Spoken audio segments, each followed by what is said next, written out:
กระบอกอิสตรูติ bốc với đâu บุกนี่ตะกินขึ้น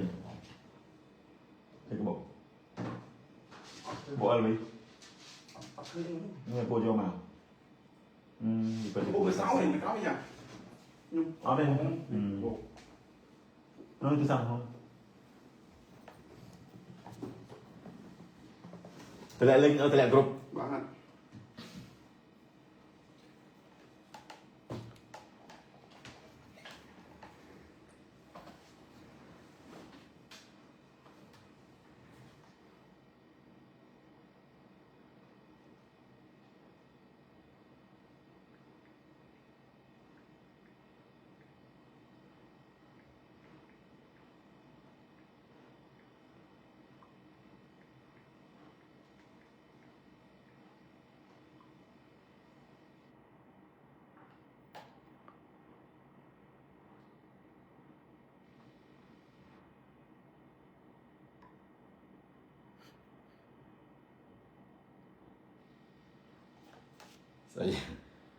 anh có cái account phật này đang tập qua này màu đi đây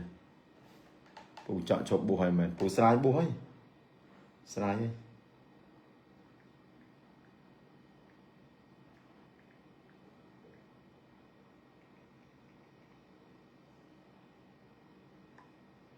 pin nhau Susah Zarin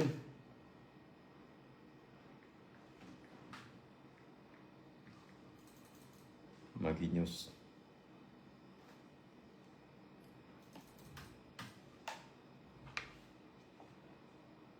Hello Propek Nang Ok mau coba Anh group rồi có channel channel của Ồ trong đó nhưng mà có nhiều đó សួស្តីក្មួយសួស្តីអ្នកនរគ្នាសួស្តីកូនកូនសួស្តីលោកប៉ាសួស្តីអ្នកម៉ាក់សួស្តីអ៊ំពូមិញពូម្សិលមិញទៅមើលបាល់យ៉ាងម៉េចដែរអូខេចាំតិចទៀតពូនិយាយទៀតចុងហើយក៏ប៉ិតពូត្រូវនិយាយតាំងពីម្សិលមិញតែដល់ម្សិលមិញពូមានតរៈចឹងក៏អត់បាននិយាយវាភ្លាមៗវាក្តៅ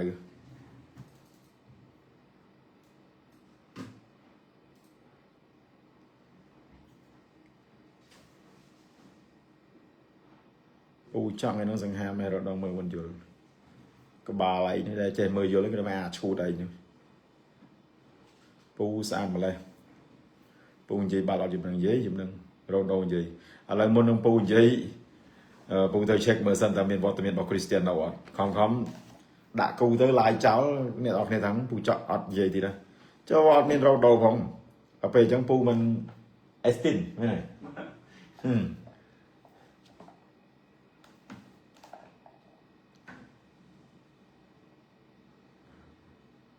ពូទៅមើលបាល់ម្សិលមិញមានអារម្មណ៍មិនដែរចាំតិចពូហៅមនុស្ស3នាក់ក្នុងចំណោម5នាក់ម្សិលមិញទៅអញ្ចឹងតាមចាំតិចចាំពូហៅមកសួរហ្មងសួរពី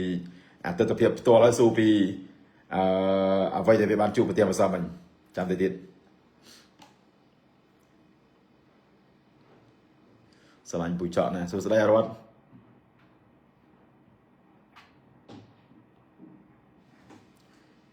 សួស្តីញ៉ា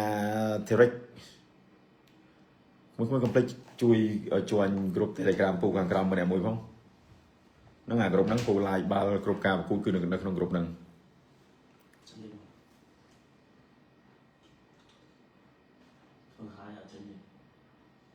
ពូឈប់បួសតែបុកម្ដង top fan អញ្ចឹងសូមខ្ចី$10បានអត់ហើយឈ្មោះខ្ញុំមួយពូ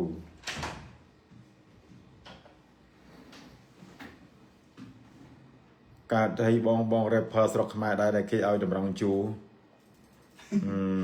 អូខេតាឥឡូវវាល្មមអីឃើញបងប្អូនយើងចូលអូខេពី600អ្នកជាងវាល្មមប៉ុណ្ណឹងបានណាតាម្សិលមិញពូបានទៅមើលផ្ទាល់ការប្រកួតគេហៅថាពាន AFC Challenge League ហើយក្រុមម្ចាស់ផ្ទះបខាន Day Safari តំណាងឲ្យកម្ពុជាយើងប៉ះជាមួយនឹងក្រុមបាល់ទាត់ San United មកពីពូម៉ាយ៉ាមកពីមីយ៉ាន់ម៉ាការប្រកួតម្សិលមិញពូបានទៅមើលឲ្យតែរយៈពេល90នាទីពេញមីយ៉ាន់ម៉ាបានយកឈ្នះទៅលើក្រុមបាល់ទាត់San United ដែលលទ្ធផល6-2 បើនិយាយពីតម្រងលេងម្សិលមិញបោះប្រការ Disfiring វាដូចអត់មានកន្លែងណាដែលថាយើងទាស់ចិត្តវាគ្រប់តំបន់រាប់ចាប់តាំងពីdefend តាំងពីបំរើតាំងពីខ្សែប្រយុទ្ធនៅលើគឺល្អមកចប់មកសម្រាប់ប្រការ Disfiring ពូស្រឡាញ់បាល់ Disfiring នៅត្រង់ចំណុចមួយគឺទី1ការលេងបាល់ខ្លីទី2គឺការប្រេះមិនឲ្យដៃគូលេងស្រួលនឹងហ្មងស្វ័យរឿងហាក់ដូចជាគេហៅថារំខានដៃគូគឺកីឡាករបោះសាន United មិនឲ្យគេហៅថាចេញបាល់កើតទេ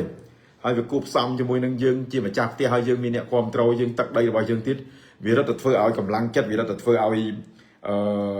ប្រការ Disfiring នោះគឺកាន់តែមានជំនឿចិត្តនៅក្នុងការយកឈ្នះទៅលើដៃគូជាក់ស្ដែងកាលពីម្សិលមិញយើងដឹងហើយថាគាត់លទ្ធផលតង់ទី1ប្រហែលសិនមិញ5ទី1 3ទូនឹង1ប្រដៅហ្នឹងហើយគាត់តង់តែតង់ទី1 45នាទីវា3គ្រាប់បាត់ហើយហ្នឹងអញ្ចឹងបានន័យថាសម្រាប់លទ្ធផលម្សិលមិញវាពិតជាធ្វើឲ្យអ្នកគ្រប់គ្រងសប្បាយចិត្តមែនទែនសូម្បីតែពូដែលជាអ្នកគ្រប់គ្រងបាល់ទាត់ជាតិហើយគ្រប់គ្រងបាល់ទាត់លីកជាពិសេសគឺគ្រប់គ្រងស្វ័យរីកម្សិលមិញក៏មានការរំភើបខ្លាំងជាមួយនឹងក្រុមការងារជីងចောက်ទេវីបានទទួលសនាផ្ទាល់វាដូចជាអត់មានកន្លែងណាថាស្វ័យរីងស្ទើរឬការពីស្ទើរបំរើស្ទើរប្រយុទ្ធអត់ទេពូមើលឃើញទៅការសហការគ្នាអាចនិយាយបានថា2ឆ្នាំចុងក្រោយនេះស្វ័យរីងគឺកាន់តែល្អពីមួយរដូវកាលទៅមួយរដូវកាលមកទសារសម្រាប់ការដឹកនាំរបស់លោក Pep Monos ដែលគាត់បានជំរុញដែលគាត់បានដឹកនាំក្លឹបបាល់ទាត់ប្រការ Disfiring ទៅកាន់ឆាកអន្តរជាតិសម្រាប់ការប្រកួតប្រជែងនៅក្នុងប្រទេសជិតខាងទូយ៉ាងដូចជាឡើងទៅវគ្គ8ក្រុមចុងក្រោយនៅក្នុងពានរង្វាន់ AFC Challenge League ជាមួយនឹងក្រុមបាល់ទាត់សាន់មកពីសាន់ United មកពីម៉ាយ៉ាន់ម៉ាក៏ប៉ុន្តែការលេងម្សិលមិញគឺលេងជើងទី1យើងត្រូវបកទៅលេងជើងទី2វិញនៅទឹកដីរបស់សាន់ United នៅមីយ៉ាន់ម៉ាហើយក្រោយចប់ការប្រកួតម្សិលមិញគ្រូបង្វឹកជនជាតិជប៉ុនរបស់ក្រុមបាល់ទាត់សាន់ United បាននិយាយថាគាត់មើលឃើញថាអ្វីដែលកូនក្រុមរបស់គាត់ធ្វើមិនបានល្អនោះគឺពាក់ព័ន្ធនឹងបញ្ហាស្មៅគាត់ថាស្មៅនៅមរតកជោគឺមានភាពគេហៅថាក្រាស់ជាងស្មៅនៅទឹកដីរបស់គាត់នៅមីយ៉ាន់ម៉ាអញ្ចឹងហើយជាហេតុធ្វើឲ្យការបញ្ជូនបាល់ការឲ្យបាល់នោះវារឹតតែពិបាកឬក៏ជួបបញ្ហាជាមួយនឹងការប្រជែងជាមួយនឹងក្រុមប្រចាំផ្ទះស្វ័យរីងនឹងគាត់លើកហេតុផលដែលធ្វើឲ្យសាន់ United ចាញ់ដល់ទៅ6គ្រាប់ជាមួយនឹងប្រកាន់រីកម្សិលមកកាលពីម្សិលមិញហើយសំខាន់ប្រកាន់រីម្សិលមិញកីឡាករដែលបានគេហៅថា Man of the Match ឬក៏ MVP នេះគឺបានទៅលើ Cristiano Roque ខ្សែប្រយុទ្ធសញ្ជាតិប្រេស៊ីលវ័យ29ឆ្នាំគាត់សុទ្ធបាន hat-trick តាមរយៈបាល់ penalty 2គ្រាប់ហើយនឹងការសុទ្ធមួយគ្រាប់ទៀតអញ្ចឹងគាត់សុទ្ធបាន3គ្រាប់ម្នាក់ឯងការប្រកួតម្សិលមិញតទល់ជាមួយនឹងក្រុមបាល់ទាត់ Sun United ហើយ Sun United ក៏មិនពូមើលឲ្យការលេងម្សិលមិញ Sun ក៏មិនជាមើលទៅមិនជាណាស់ណាដែរពេលប៉ះជាមួយស្វ័យរីងហើយព្រោះអ្វីដែល Sun ប៉ះមួយស្វ័យរីងម្សិលមិញគឺ Sun អាចនិយាយបានថាបើនិយាយពី ball possession វិញ65-35ការលេងម្សិលមិញតាំងការបង្កើតឱកាសឬក៏ opportunity ម្សិលមិញគឺស្វ័យរីងល្អទាំងអស់គ្រប់តំបន់ហ្មងជាពិសេសពូពេញចិត្តការលេងចង្វាក់ខ្លីរបស់ស្វ័យរីងហើយកីឡាករដែលបកកាយកន្លុកជាងគេគឺប្រេស៊ីលដូចគ្នាគឺGabriel Gabi នេះគឺជា idol ដែលពូស្រឡាញ់ជាងគេមកនិយាយមកកីឡាកររបស់ស្វ័យរីងពូស្រឡាញ់ចង្វាក់នៃការលេងរបស់ Gabriel Gabi ជាមួយនឹងគេហៅថាសិល្បៈនៃការបត់បែនហើយវាបូកផ្សំជាមួយនឹងគេហៅថា Zen Samba Brazil របស់គាត់យកមកលេងជាមួយនឹងបាល់ខ្លីនៅខ្មែរនឹងទៀតអូម្សិលមិញដាក់ទៅធ្វើអ្នកគ្រប់ត្រូលទាក់ទាញខ្លាំងណាស់ជក់ចិត្តហ្មងម្សិលមិញក្រោមកខ្សែភ្នែកទស្សនិកជនចូលរួមប្រមាណដូចជា 16,000 នាក់នៅមរតកដៃជោវាពិតជាញ៉ាំងឲ្យធ្វើឲ្យអ្នកគ្រប់ត្រូលធ្វើឲ្យបានន័យថាក្លឹបធ្វើទាំងកីឡាករនោះគឺមានភាពរំជើបរំជួលជាមួយនឹងការគ្រប់ត្រូលដ៏សម្បូរដ៏ច្រើនបែបនេះក៏ប៉ុន្តែការគ្រប់ត្រូលបាល់ទាត់ម្សិលមិញគឺមិនមែនតែ fan ស្វ័យរីងទេដែលទៅគ្រប់ត្រូលមានច្រើនសម្បីតែ fan ភ្នំពេញក្រោន fan វិសាខា fan បឹងកេតលាក់គឺពួកគាត់ទៅលើកទឹកចិត្តដូចគ្នាក៏ប៉ុន្តែរឿងមួយដែលពូចង់និយាយការទស្សនាបាល់ទាត់ម្សិលមិញគឺរឿងលក់សម្បត្តិនឹងផ្ទាល់ហ្មងលក់សម្បត្តិម្សិលមិញពូបានទៅផ្ទាល់មកនេះបើសិនជាពូស្រាប់គេពូអត់ជឿទេណាតែពូទៅខ្លួនឯងហ្មងបានន័យថាសេវាកម្មនៃការលក់សម្បត្តិសម្ញគេរៀបចំជា3ខ្លោងទ្វារចូលខ្លោងទ្វារធំនិងកន្លែងលក់សម្បត្តិបន្ទាប់មកនៅច្រកទី2ច្រកកម្មចដាឡើងកន្លែងគេវាយត្រាហ្នឹងបន្ទាប់ពីវាយត្រាហើយបានចូលទៅដល់ទ្វារចូលទៅ stadium នេះចូលទៅរកកៅអីអង្គុយនេះក៏ប៉ុន្តែមានអ្នកខ្លះគាត់ចូលមកគាត់ទិញសម្បត្តិពីមុខមកហើយ បន្តែដល់អាកន្លែងវាយត្រានេះគាត់ត្រូវឈររងចាំនេះព្រោះម្សិលមិញគេបើក gate តែពីរទេគឺ gate A និង gate B បាទ ពូទិញសម្បត្តិហើយក្រុមការងារទាំងអស់អាម៉ងអាសាម៉ាអែលអាសីអាសមូនពូភ្លាវពូអីហ្នឹងដល់ពេលទិញនេះយើងវាអត់ដឹងថាគេវាយត្រាហ្នឹងវាត្រូវវាយត្រាឲ្យបានឲ្យចូលទៅដល់ទៅពេលណាអាចចូលទៅដល់អាចច្រកចូលហ្នឹងគេថាពូទៅវាយត្រាសិនម៉ែគាត់អើតមើលទៅកន្លែងវាយត្រាគេមនុស្សចង់ប្រហែល600នាក់មនុស្សឡើងណែនក្តនហ្មង បាទ ហើយដល់ពេលការប្រកួតចាប់ផ្ដើមបាត់អីហ្នឹងហើយសួរថាបើសិនបើឡើងទៅវាយត្រាមកការប្រកួតគេលេងបាត់ហើយទៅមកទៅវាយត្រាអស់ហ្នឹងវាចប់បារាំង45នាទីហ្នឹងឯងទៅមើលអីទៀតមែនទេ បាទ កន្លែងហ្នឹងបានន័យថានេះគឺជាបទពិសោធន៍ហើយសម្រាប់ក្រុម Bato Firing ហើយក៏សម្រាប់ក្លឹបដទៃត្រូវមើលពីទស្សនវិជ្ជាដើម្បីរកដំណោះស្រាយថាតើគូពង្លឿនយ៉ាងម៉េចដើម្បីឲ្យអ្នកគ្រប់គ្រងគាត់បានចូលទៅដោយរលូនហើយมันមានការរុញច្រានគ្នាម្សិលមិញណាក្រុមការងារពូអាម៉ងអាស័យអាម៉ាយ៉ាអីហ្នឹងវាទៅឈរចាំអាកន្លែងវាយត្រាហ្នឹងគឺរុញគ្នាបងចុះឧទាហរណ៍ថាប្រសិនបើការរុញហ្នឹងយើងស្រមៃមើលថាបើសិនជាជ្រួលច្បល់អាក្រោយរុញទៅណាហើយអាមុខវាគៀងត្រឹមអាមុខទៀតដោយសារទ្វារទៀតហើយបើជន់គ្នាងាប់ឬក៏មានបាតុភិបណាមួយកើតឡើងអាហ្នឹងអ្នកទទួលខុសត្រូវ ត្រូវពូ រឿងហ្នឹងអត់លេងសើចទេណា បាទ អានេះគឺជាបានន័យថាគឺជារូបភាពមួយឧទាហរណ៍មួយដូចតាក់ឡៃកដែលពូលើកមកអញ្ចឹងនេះគឺជាបទពិសោធន៍ហើយសម្រាប់ការរៀបចំលើក្រោយទៀតថាត្រូវរៀបចំយ៉ាងម៉េចឲ្យមានភាពរលូនឲ្យមានភាពងាយស្រួលសម្រាប់អ្នកគ្រប់គ្រងពេលខ្លះដូចពូទៅម្សិលមិញអញ្ចឹងទៅចំណាយទាំងពេលវេលាឲ្យគិតមើលឈររងចាំតម្រាំទៅវាយត្រាតម្រាំទៅអាណាទៅតម្រង់ជួបមនុស្សឡើងមកគុំ16000នាក់មិនតិចទេណាម្សិលមិញមនុស្សច្រើនណាហើយដល់ពេលអញ្ចឹងឲ្យគិតមើលថាស៊ូទៅទាំងយើងទាំងគេ អត់វាធុញហ្មង បាទ ហើយបើទៅរងចាំអញ្ចឹងឈរលេខបាល់គេលេងចប់ហើយទៅមិនមើលតាមឡាយមកផ្ទះវិញមិនស៊ូទេ បាទ ណែកន្លែងហ្នឹងគឺត្រូវគិតឡើងវិញដើម្បីយើងធ្វើសម្រួលសវិសយ៉ាងម៉េចឲ្យអ្នកគ្រប់គ្រងគាត់សប្បាយចិត្តណាសុខចិត្តថាដូចអាកន្លែងវាយត្រាអញ្ចឹងយើងគិតថាទោះវាយត្រាបានយើងដឹងថាណាចេញចូលវាយក៏វាយទៅដាក់តាច្រកចូលនឹងមាត់ទ្វារហ្នឹងទៅ បាទ ចាំបាច់តែប្រើមនុស្សឲ្យអស់ច្រើនទៅបើប្រើមនុស្សអញ្ចឹងតែយឺតយ៉ាវគេចូលមើលហ្នឹងអាកន្លែងចូលមើលហ្នឹងឯងមិនវាយត្រាពកហៃសមុទ្រវាយត្រាពកហៃសមុទ្រចូលទៅលេងធ្វើ2 3តង់អញ្ចឹងងាប់ហើយនេះគឺជាបទពិសោធន៍អូខេឥឡូវពូសួរឯងថាការរៀបចំអសាមិញការលក់សមុទ្រហ្នឹងមិនពេលចូលទៅ មានភាពខ្វះខាតច្រើនពូព្រោះដោយសារអីខ្ញុំអានេះសម្រាប់បទពិសោធន៍ខ្លួនឯងផ្ទាល់ខ្ញុំយើងក្នុងនាមជា fan យើងត្រូវការចូលទៅដល់ឲ្យមានភាពងាយស្រួលហើយយើងបានទស្សនាការប្រកួតមកអានេះគឺគេនៅមានអា step ច្រើន step ទៅវិញទៅមកដូចពូលើកឡើងមុនហ្នឹងអញ្ចឹងពាក់ព័ន្ធជាមួយនឹងការវាយត្រាវាធ្វើឲ្យវា waste time មែនតើវាឲ្យពេលវេលានឹងវាកាន់តែយូរហើយមើលការប្រកួតចាប់ផ្ដើមបាត់ហើយហ្នឹងវាពួកខ្ញុំនៅខាងក្រៅកំពុងតែឈរទៅរងជួរដើម្បីវាយត្រាហើយវាយត្រាឲ្យត្រូវដើរមកចង្ងាយទៅទៀត 5-6 នាទីទៀតដើម្បីទៅដល់កន្លែង gate គេហ្នឹងអាចចូលបានអញ្ចឹងបទពិសោធន៍ពីម្សិលបើសម្រាប់ខ្ញុំគឺវាពិបាកខ្ញុំអត់ចង់បានអញ្ចឹង ទី1ខាត់ពេលវេលា ទី2វាបានតែមនុស្សវាច្រើនកកវាស្អុះស្អាប់តាមនឹងទៀតណា អញ្ចឹងអ្នកគ្រប់គ្រងអ្នកមើលទាំងពូទាំងគេមិនធុញ បាទ ឥឡូវសួរអាម៉ងរំ បាទ ឥឡូវដល់ពេលដែលចូលរងចាំពេលក្បាយត្រាឥឡូវនិយាយពីអាទិដ្ឋភាពជាក់ស្ដែងឲ្យបងប្អូនលោកតាលោកយាយគាត់បានដឹងខ្លះបាន អាចូលត្រង់ជួវាយត្រាវាអត់តន់មនុស្សណែនតាន់តាប់ពេកទេបងយើងត្រង់ជួវែងតែគាត់ថាខ្ញុំមើលទៅខ្ញុំថាអស់សង្សារដើរទៅដល់ចិត្តដល់កន្លែងវាយត្រាយកចូលទៅមកទៅព្រោះមនុស្សច្រើនពេកមិនចូល500ណាមកចូល1000 2000មកទេហើយបលីគាត់មើលអត់ស្រួលចូលទាំងអស់ហ្មងពេលចូលទៅយើងគិតថាទៅបានណាហើយមនុស្សដល់ក៏ក្មេងវាស្រ័យសម្រុកចូលរត់អីចឹងទៅវាប៉ះពីគ្នាដែរ កន្លែងហ្នឹងពេលបុកអញ្ចឹងស្រែកអញ្ចឹងគ្រូ ហើយគ្រូថ្នាក់បងគ្រូថ្នាក់ មិនលេងសើចទេ វាមានអាមួយស្រែកអា2ម៉ូតូ3ម៉ូតូ4ម៉ូតូបើហ្នឹងក្មេងៗវារៀងស៊ីចូលហ្មងអីហ្មងហើយទៅដល់ចូលកន្លែងខ្លោងវាចូលបែរជា2ម៉ែត្រពីថា2ម៉ែត្រ3ម៉ែត្រ2ម៉ែត្រខ្លះចឹងហើយមនុស្ស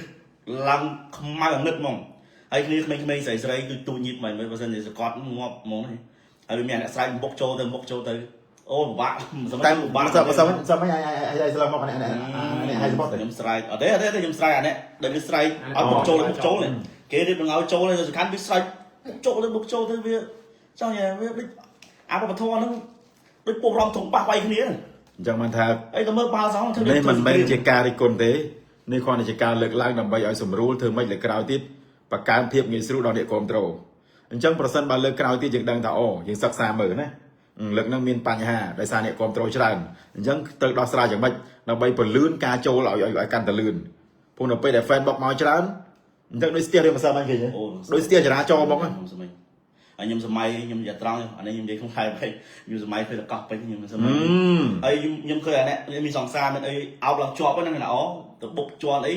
ដឹងទៅទៅហើមដកនៅណាអត់បើប្លុកតិចមួយមនុស្សឡើងច្រកចូលអត់បាន1ម៉ែត្រទេណាច្រកចូលនិយាយមែនទេទៅ3ទឹកមកខ្លួនហ្មងអានេះមិនមែនរឿងលេងសើចទេណា ប៉ុន្តែគេប្រំបាក់អាហ្នឹងអស់ព្រោះអាទ្វារហ្នឹងគេនៅកឹបទៀតគេបើកទៅមកទ្វារ សង្ឃឹមថាអ្វីដែលពូនឹងក្រុមការងារលើកឡើងឯហ្នឹងសង្ឃឹមថាការរៀបចំលើក្រោយទៀតបាទប្រហែលជាអាចនឹង ប្រធានក្លឹបដែរពូ ឈប់និយាយហើយកុំអត់សិលធម៌ពេកតែគេនិយាយកុំនិយាយកាត់សង្ឃឹមថាការលើកក្រោយការប្រគួតលើក្រោយទៀតនឹងមានភាពងាយស្រួលជាងហ្នឹងព្រោះយើងជិះរៀងទីមួយគ្រោះថ្នាក់មើលឃើញទេដូចអាម៉ងនិយាយអញ្ចឹងមនុស្សបច្ចេកគ្នារាប់រយនាក់ហើយច្រកចូលបាត់3ទឹកហ្នឹងមកខ្លួនមនុស្សហ្មងចុះបើសិនមកក្រោយរួចមកអាមកប្រាប់នឹងអាមកប្រាប់ទ្វារចាកដាលនឹងកន្លែងនេះដែលពូចង់និយាយអត់អានេះមិនលេងសើចណាពូនិយាយមែនណាទោះបីជាដោយសារការគ្រប់គ្រងអត់បានហ្នឹងដោយសារតែការវាយត្រាមើលទៅវាច្រើនពេកគេបុកចូលពេលហ្នឹងខ្ញុំស្រែកទេ ខ្ញុំនិយាយថាអាចស្រែកឡើងផ្អើលសង្សារដើរទៅដល់កន្លែងជិះបៃត្រាគេឲ្យទៅចូលហ្មងមិនបៃត្រាទេមើលទៅយើងដើរទៅជិះដល់ហ្នឹងជិះដល់តោះពងចូលមិនបៃត្រាប្រយទៅទៀតហើយមកជុំហ្នឹងរត់ទៅដល់អាខាងមុខមានតចូលណានៅត្រង់ជួរុញគ្នាទៀតអូខេហើយសង្ឃឹមថាបញ្ហារាំងស្ទះម្សិលមិញលើក្រោយប្រហែលជាអាចនឹងស្រួលបួលជាងហ្នឹងហើយយើងក៏អបអរសាទរដែរម្សិលមិញក្នុងនាមជាអ្នកគ្រប់គ្រងស្វ័យរៀងហើយស្វ័យរៀងបានទទួលលទ្ធផលជាជំនះទៅលើក្រុមអាតូសាំ United 6-2មែនតើទៅវាពិតជាហ្គេមមួយដ៏អស្ចារ្យមែនតើនៅមរតកដៃជោហើយស្វ័យរៀងគឺជាក្លឹបទី1ណាដែលលេងនៅមរតកដៃជោកាលពីម្សិលមិញបាទព្រោះប្រហែលប្រកួតចុងក្រោយនេះភាគច្រើនគេលេងនៅអូឡ িম্পিক ស្តេឌៀមណាហើយយើងមើលទៅទស្សនវិជ្ជានៅមរតកដៃជោចូលទៅគឺដូចនៅស្រុកគេអញ្ចឹងវា fresh វា relax វាអាចនិយាយថាវាមានអារម្មណ៍មួយឈិលហ្មងដល់ពេលដែលយើងចូលទៅនេះយើងសាកសម័យមើលថានេះត្រឹមមរតកដៃជោផងចុះបើសិនឧទាហរណ៍ថាពូនឹងក្រុមការងារបានទៅដល់ Bernabeu បានទៅដល់ Stamford Bridge បានទៅដល់ Old Trafford ដឹងញាក់សាច់ប៉ុណ្ណា Yes so amazing impossible in this game វាពិបាកបរិយាយហ្មងបរិយាយថាម៉េច describe describe បាទ describe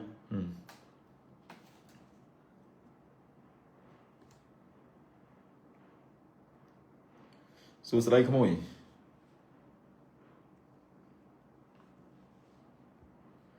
ចឹងបានថារូបភាពម្សិលមិញ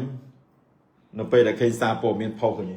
គឺបានន័យថាបង្ហាញអារម្មណ៍អ្នកគ្រប់គ្រងក៏អត់សប្បាយចិត្តខ្លាំងអូនយើងក្នុងអ្នកមើល live បាច់អារម្មណ៍អ្នកគ្រប់គ្រងទេបើពូទៅផ្ទាល់ក៏ពូមិនទៅគ្រប់គ្រងដែរអ្នកពងមើល live នេះខ្លាំងក៏មិនទៅមើលដែរ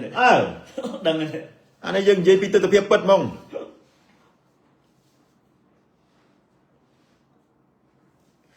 អូខេតោះឥឡូវយើងបញ្ចប់ពីបញ្ហាបាល់ទាត់បាល់ទាត់ជាតិប៉ុន្តែពូនិយាយរឿងកីឡាកររបស់ស្វ័យរៀងមួយទៀតពាក់ព័ន្ធនឹងអ្នកចាំទីរបស់ស្វ័យរៀងវីរៈតារាបានន័យថាសហព័ន្ធបាល់ទាត់របស់កម្ពុជាបានចេញលិខិតថ្លែងការប្រាប់ទៅកាន់អ្នកគ្រប់គ្រងហើយថាការស៊ើបអង្កេត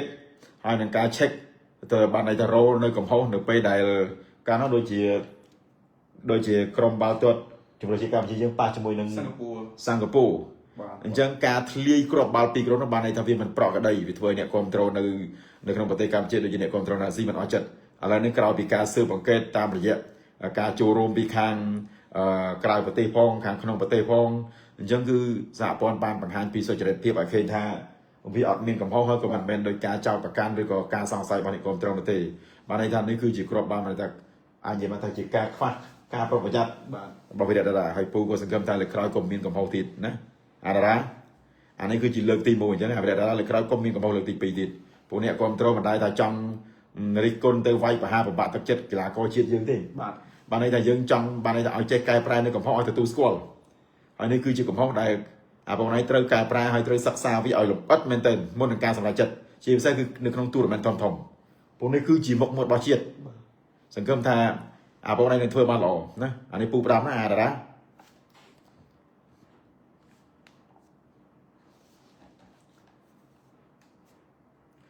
ឡូវយើងចូលដល់បាល់ទាត់ក្រៅស្រុកម្ដងអាម៉ងទៅគួយបានអូខេ មានពាក្យចចាមរ៉ាមថាគេពាក្យចចាមរ៉ាមគេរ៉ាម៉ូ rumors រូម៉ូ បាទ រូម៉ូនោះច្រើនតែបានន័យថាធ្វើទៅលើកីឡាករល្បីៗដូច Leo Messi ដូចទៅ Cristiano ឬក៏ណេម៉ាឥឡូវនេះមានពាក្យចចាមរ៉ាមថាពូខ្ញុំលើគេស៊ូគេនិយាយថាណេម៉ាចង់ត្រឡប់មកបាសេវិញការពិតនេះគ្រាន់តែជាពាក្យចចាមរ៉ាមទេបច្ចុប្បន្នណេម៉ាដែលជាតារាបាល់ទះរបស់ប្រេស៊ីល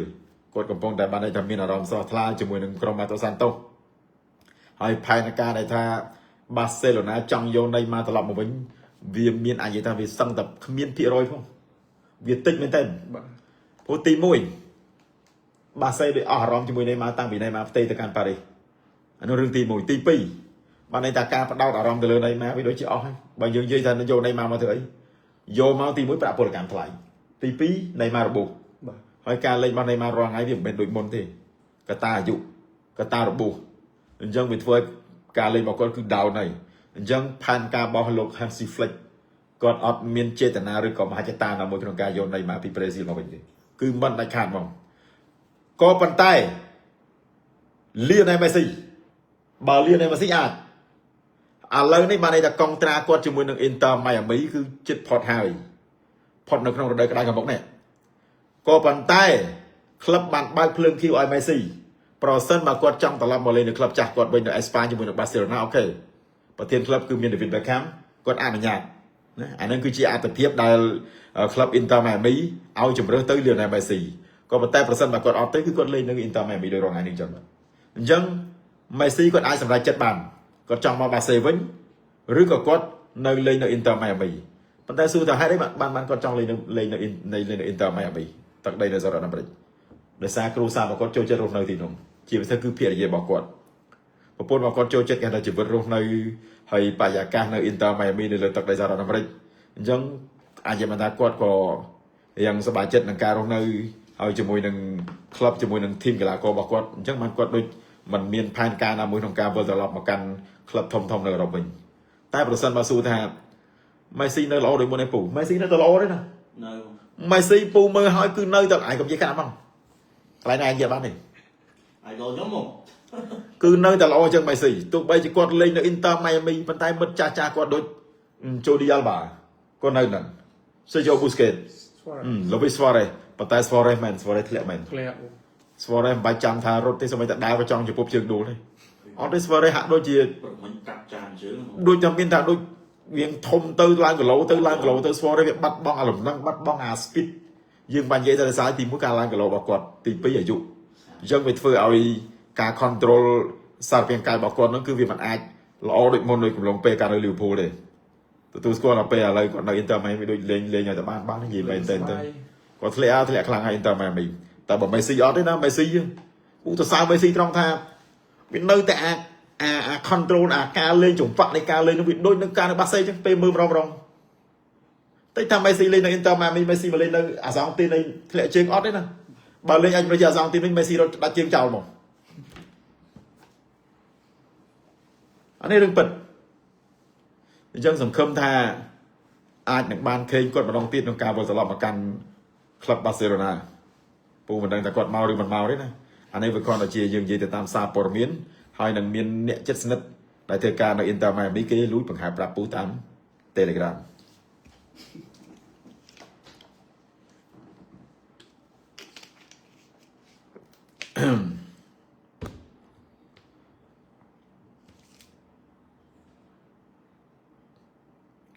យប់នេះអានសើលេងមួយអី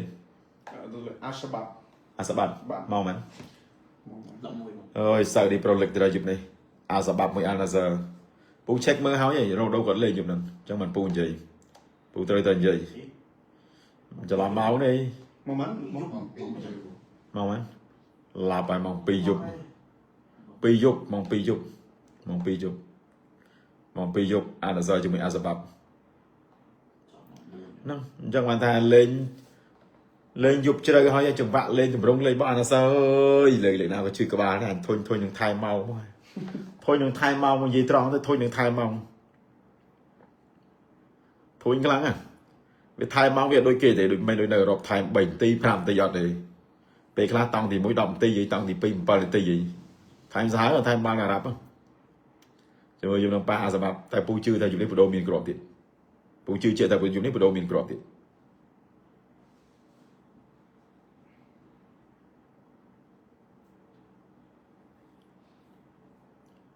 pu ngày nào tại chụp cầu từ phi là vì rikin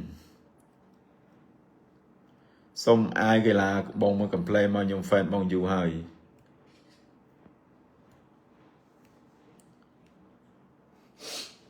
từ mơ bao mà sao mình đại pu pe hai spot nó hay còn gì nó mua mày đấy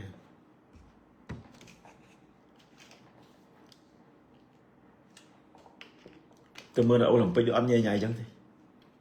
Olympic đi chấm cái smooth khôngចូលទៅឲ្យសបុតចូល ទៅបានចូល អត់ចូលច្រើន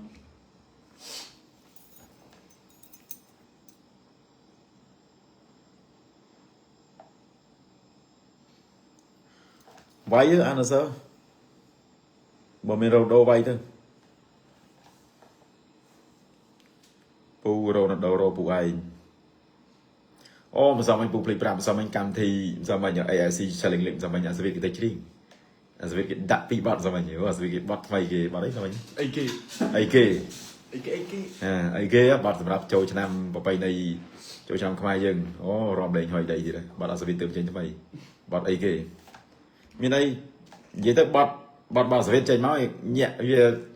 អាចនិយាយថាវាស្ដេកបាត់រំញីកាញ់ជើងបាត់នោះលំនាំបាត់នេះបាត់ไปចាស់មុនណាកាលនៅហងមាសពូភ្លេច ពាក់ម៉ាស់ពាក់ម៉ាស់ រំពាក់ម៉ាស់ហ្នឹងហើយហ្នឹងស្ដេកក៏បាត់រំពាក់ម៉ាស់តែគាត់គេដូរប្រូលដូរអីយ៉ាង គេកាយទីទូចទៅ កែហ្នឹងហើយអញ្ចឹងមើលទៅយ៉ាងថ្មីដែរបាត់អីគេបាត់សវិតសមអញអាសវិតសមអញជិះមកបាត់ ពី សមអញអាសវិតជិះពីបាត់ ទឹកបាត់ដំបងពូអត់ពូដូចអត់ខ្ញុំពូ បាត់ដំបងបាត់ឈៀសម្រាប់ក្លឹបតែបាត់ក្រោយបាត់អែមបាត់ក្រោយបាត់បាត់អីគេហ្នឹងអែមបាត់ហ្នឹងរំផ្អើលទៀតហើយផ្អើលទៀតហើយបេបនចូលឆ្នាំប៉ុន្តែរំបានរួយកុំឲ្យវាយគ្នាប្រាប់ឲ្យហើយតែវាយគ្នាព្រីវាយខ្នោះហើយអានេះរឿងពិត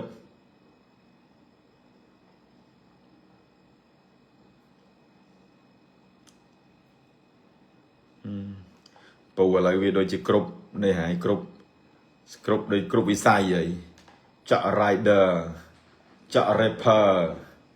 ចាក់កំ pl ែង MV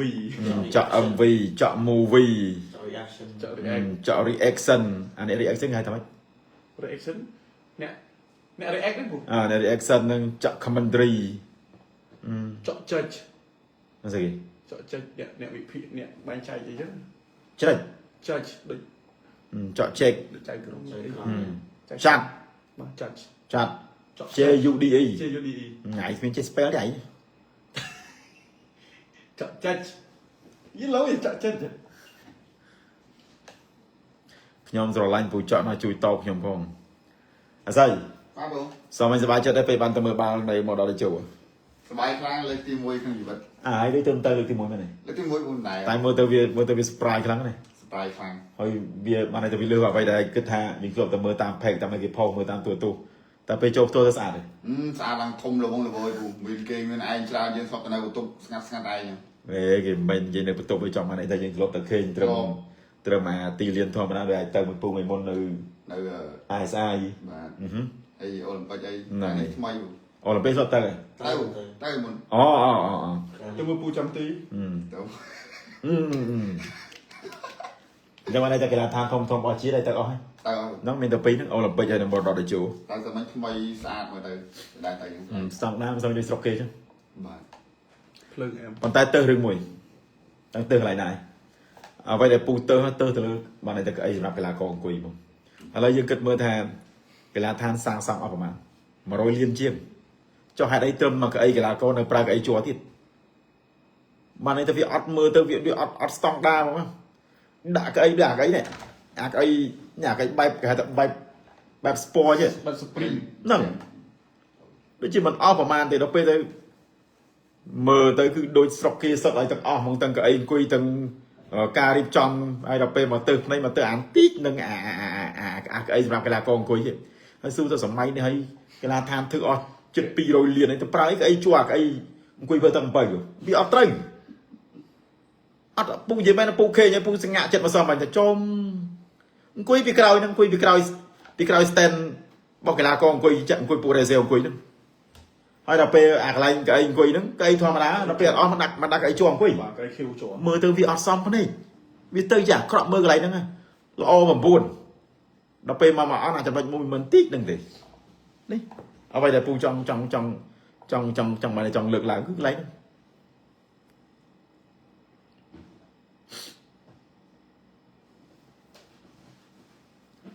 ពូអង្គការចែកស្រោមឲ្យក្មួយហូបបាយនៅពូថ្ងៃមិញឃើញពូតើឃើញពូនៅណាមិញពូទៅនេះតើពូទៅអ៊ីអន3តើមិញទៅញ៉ាំអីហើយនោះឃើញទៅ shopping អត់បីហ៎ ហា មហាវិថីពូឌី ដល់ពេលយើងបាយនៅក្បាលឆាយដល់ពេលអាកាទៀវឯងមើលអាកាទៀវចានធំនោះនៅណា នៅអូដល់ទៅដល់ណាតែមានដងនៅភ្នំអីនោះ វីដេអូហ្នឹងវីដេអូមាន មាន ដល់ពេលអ្នកដល់មិនឆ្ងល់តែទេមិនហ៊ានទេវីដេអូនេះដល់ខ្លះដែរដល់មានអ្នកស្គាល់ហើយតែគេឆ្ងល់តែមិនបានគេថាអត់ទាន់ទេ គេមិនថានៅដងសោះណា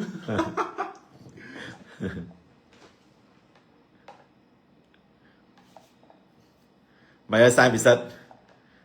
នេះខូច account TikTok ទៀតហើយបងប្រាប់បងប្អូនឯងតិចសាយពិសិដ្ឋណាកូនបាឡាស៊ីកន្លែងនេះទឹកដីនេះមិនស័ក្តិសមដល់បងប្អូនឯងទេបងប្អូនឯងជំរឿនមាន2ទី1ធ្វើស្រែទី2ធ្វើសំណង់អញ្ចឹងបងប្អូនឯងអាចជ្រើសរើសចោះដូចបងនិយាយអញ្ចឹងថាបងប្អូនឯងពិបាកវាលោកចូលណាស់ទីផ្សារកន្លែងហ្នឹងណាបងប្អូនត្រូវយល់ណាបងប្អូនកូនបាឡាស៊ីអញ្ចឹងគិតមើលទៅធ្វើស្រែនិងធ្វើសំណង់ចង់មកបែងជើងចក់ rapper ទៅមិនរួច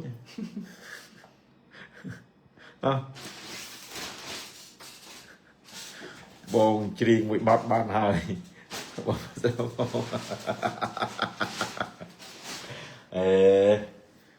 ចិត្តចេញមកបទទៀតហើយ ត្រៀមចូលឆ្នាំខ្មែរ ពូគាត់ថាប៉ូទុយហ្គាល់ឈ្នះ World Cup អត់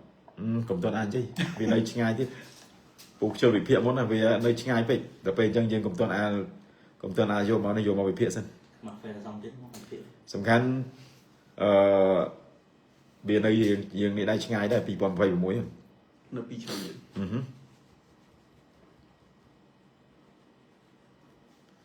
មានរឿងអីកំប្រើហង្សាពូសិកំអាន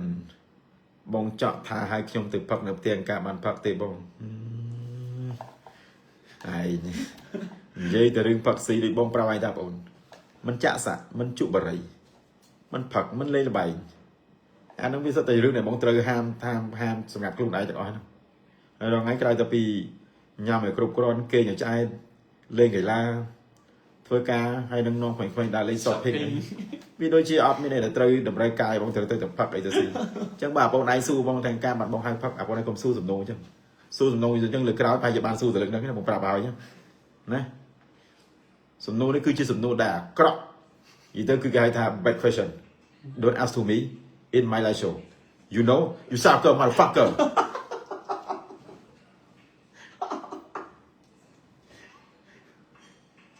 you suck don't smile keep silent